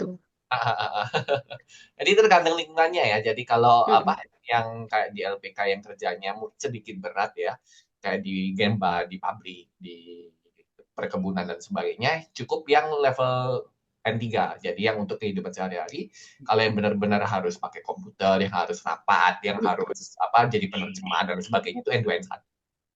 Iya, kayaknya N3 itu yang kita rekomen ya, karena minimal Mm-mm, agar survive minimal. ya di kehidupan sehari-harinya. Sebenarnya masalahnya Ya. di situ kan ya, gitu ya. Bukan cuma di ruang kerja gitu, tapi kan dia harus survive di sehari-hari. Jadi kayaknya paling aman kita rekomen N3 deh kayaknya. Udah yang Ya. minimum. Oke, pertanyaan berikutnya dari Vian Kasang. Ini apa mau tanya? Katanya penasaran kalau menurut Vian Kasang itu kenapa sih hiragana kok kayak lebih gampang dibanding katakana gitu. Zul Sensei gimana? Kalau katakana itu lebih susah karena kalau dibandingin sama hiragana sama kanji ya, kita tuh lihatnya tuh lebih jarang sebenarnya. Mm-mm. Karena kita lebih sering lihat hiragana dan lihat kanji, jadi otomatis kita bakalan lebih mudah menghafal kata-kata hiragana ya. Kemudian katakana itu kan bahasa Inggris yang dijepangkan. Jadi kadang itu dia melenceng jauh gitu, Melenceng jauh. jauh dari bahasa Inggrisnya. Jadi bikin apa susah ya, karena kita kan orang Indonesia bisa bahasa Indonesia kayak lebih mudah ya apa memahami bahasa Inggris secara utuh ya, gak harus dialih bahasakan. Tapi kalau kata-kata itu kan bahasa Jepang yang bahasa Inggris yang dijepangkan ya, kayak Jepang. misalnya boulevard itu di Hiroshima jadi Burubado. Kita juga bingung. Gitu. Apa ya? Oh, Karena Maria saya ada pendapat lain. Iya, betul tadi seperti yang disampaikan Sensei. Karena katakana itu tadi dari bahasa Inggris yang dijepangkan gitu. Jadi suka agak dalam tanda kutip maksa gitu ya. Maksa gitu dari pelafalan gitu ya. Kemudian tadi kalau misalnya bahasa Inggrisnya apa? Tadi boulevard jadi buru-bado gitu ya. Atau banyak kosakata yang lain. Nah, itu ya salah satu faktor yang membuat kita mungkin agak kesusahan tadi ya belajar katakana. Terus tadi di buku-buku juga mungkin katakana itu lebih sedikit ya munculnya gitu. Jadi banyaknya ya tadi kanji gitu ya, hiragana. Jadi kita lebih familiar dengan tadi bahasa, dengan huruf tadi hiragana gitu. Oh Saya ya. juga dulu pernah pas ke Jepang gara-gara katakana ini ya saya nyasar, jadi saya nanya ke Aduh. orang Jepang. Iya, waktu itu nanya McDonald di mana gitu ya. Nah, mungkin karena salah kata-katanya, jadi saya muter kemana-mana itu. Padahal McDonald itu cuma jaraknya kayak 100 atau 200 meter dari saya. Pas nanya lagi, ternyata mereka nyebutnya kan Maku ya. Aku ya. Ya, Maku. Nah, saya waktu itu masih ya McDonald's yang dikatakan-akan gitu ya. Jadi Makudo saya ya Pak. jadi saya nyasar gitu ya. Padahal itu deket banget. Itu pertama banget pas saya ke Jepang, kayaknya internet juga waktu itu belum terlalu ya kayak sekarang ya. Eh, jadi ya Belum itu ada Google pelajaran Map dengan ya katakana. sebenarnya. Iya, belum waktu itu internetnya juga masih terbatas. 2010 atau 2011 gitu ya. Belum belum ada itu Google Map. Ada gitu. Iya. Kalau kalau saya ada pengalaman ketika ngajar mahasiswa kan dikasih bacaan gitu ya. Mereka bingung needs itu apa? Needs kan sebenarnya needs ya, needs kebutuhan. Tapi mereka tuh mikir needs itu apa sih? Dan mereka nggak saya nggak membolehkan mereka pakai gawai. Jadi dengerin needs suruh tebak apa nggak bisa. Saya bilang pernah dengar bahasa Inggris needs nggak? Mereka ya oh my god gitu.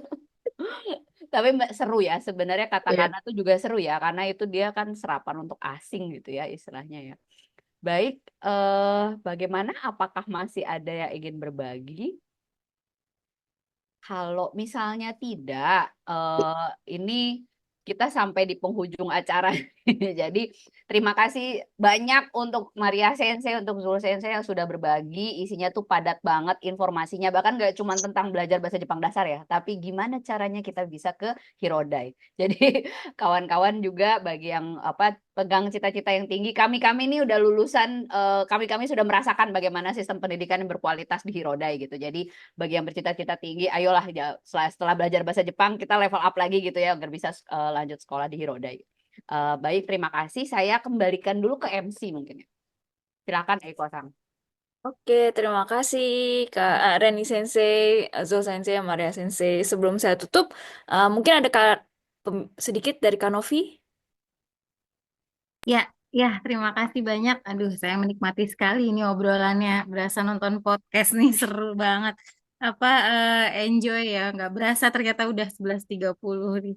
Terima kasih banyak sekali lagi untuk Maria Sensei dari STB Ayapari Bandung, Zul Sensei dari Unbrau Malang, kemudian juga Reni Sensei dari UI mana nih berarti Jakarta iya, Depok iya ya, di mana?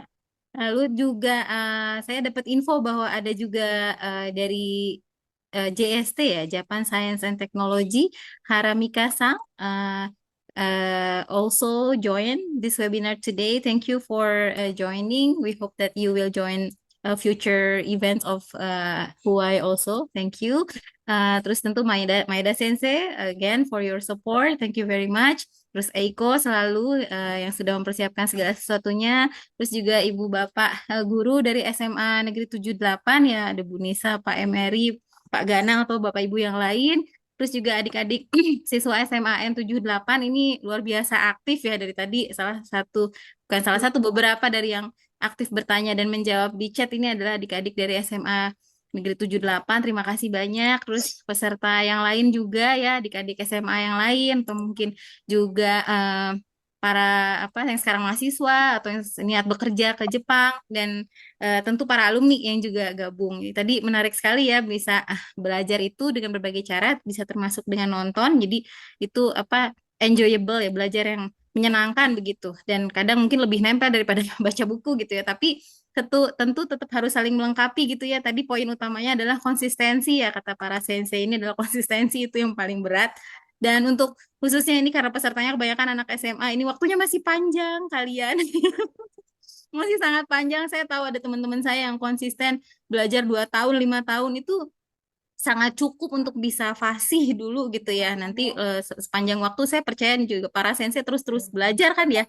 Sepanjang sekarang udah profesinya sensei juga tetap terus belajar gitu. Jadi silahkan semangat sesuai dengan target masing-masing. Terus juga saya jadi terinspirasi nih para alumni ya.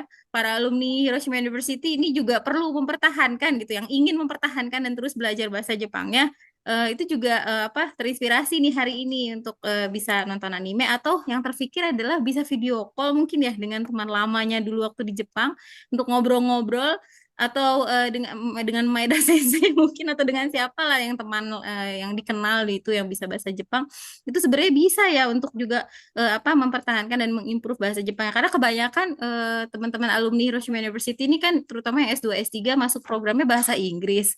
Jadi termasuk saya, jadi bahasa Inggris, bahasa Jepangnya masih belum bagus gitu. Jadi sebenarnya bisa juga diingatkan nih hari ini bahwa ini adalah sebenarnya sangat berharga gitu ya, skill yang berharga.